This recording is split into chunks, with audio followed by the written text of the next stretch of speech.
बुझ्नुपर्ने विषय कहाँनिर छ भन्नुहुन्छ भने आज पनि वैदेशिक रोजगार विभागमा यहाँले त्यहाँको डेटा मागेर हेर्नुभयो भने व्यक्तिगत उजुरीको सङ्ख्या, व्यक्तिगत उजुरीमा परेको दाबी, बिगो दाबी र फरफारको प्रतिशत, यतापट्टि संस्थागततर्फ तपाईँले हेर्नुभयो भनेदेखि संस्थागत परेका उजुरी भएको फरफारक परेको बिगो दाबी, त्यसले स्पष्ट हुन्छ कि सबैभन्दा बढी ठगी व्यक्तिगत भएका छन्। सबैभन्दा बढी ठगी मैले अघि नै भने कानुनकै कारणले भएको छ।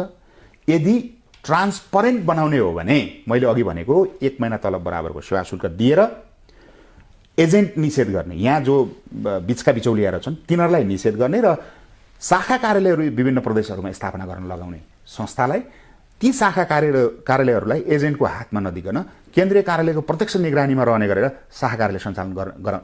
धेरै गर्नुपर्ने नै छैन यसमा। त्यति भयो भने क्रमशः सुधार हुन्छ र लेनदेनका कुराहरू जुन हामीले अघि 1 महिनाको तलब बराबरको भनेका छौँ त्यो पनि क्यासलेस बनाउने, त्यसलाई चाहिँ डिजिटल माध्यमबाट ब्याङ्किङ कारोबार माध्यमबाट मात्रै त्यसलाई चाहिँ लेनदेन गर्ने।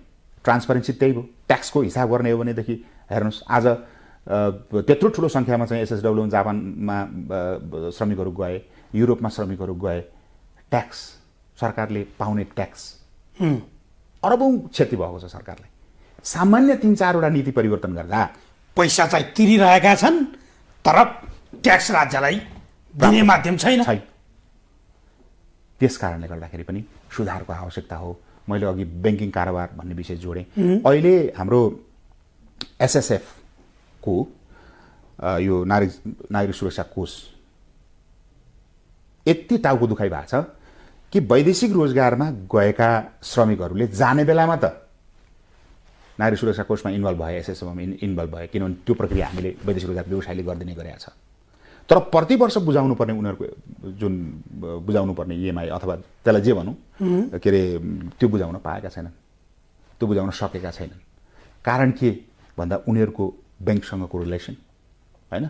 अब हाम्रो चाहिँ बजेट नीतिमा आयो 5 लाखसम्मको ऋण चाहिँ वैदेशिक रोजगारमा जानेहरूलाई उपलब्ध गराउने, ब्याङ्कसँग जोड्ने भन्ने कुरा आयो। सरकारले सामान्य रूपमा श्रमिकले पठाएको रेमिट्यान्सलाई लगानी गराइदिनका निम्ति र उनीहरूलाई ब्याङ्किङ कारोबारसँग जोडिन प्रोत्साहित गर्नका निम्ति केही न केही उपाय दिएर जाँदाखेरि त्यो 30,000 40,000 जति सेवा शुल्क हुन्छ ब्याङ्कले उपलब्ध गराइदिएर ब्याङ्कसँग जोड्ने र लिगल बाटोबाटै उनीहरूले कमाएको रेमिट्यान्स त्यही ब्याङ्क खातामा आउने र त्यही ब्याङ्क खाताबाट एसएसएफको उनीहरूले तिर्नुपर्ने जुन वार्षिक छ त्यहाँ तिर्ने व्यवस्था मिलाइयो भने सबैतिर श्रमिक पनि सुरक्षित भयो। सरकारले बनाएको जुन चाहिँ श्रमिक हितका जतिवटा संयन्त्रहरू छन् ती संयन्त्रहरूमा ती श्रमिकहरू सधैँ आबद्ध भइरहन पाए।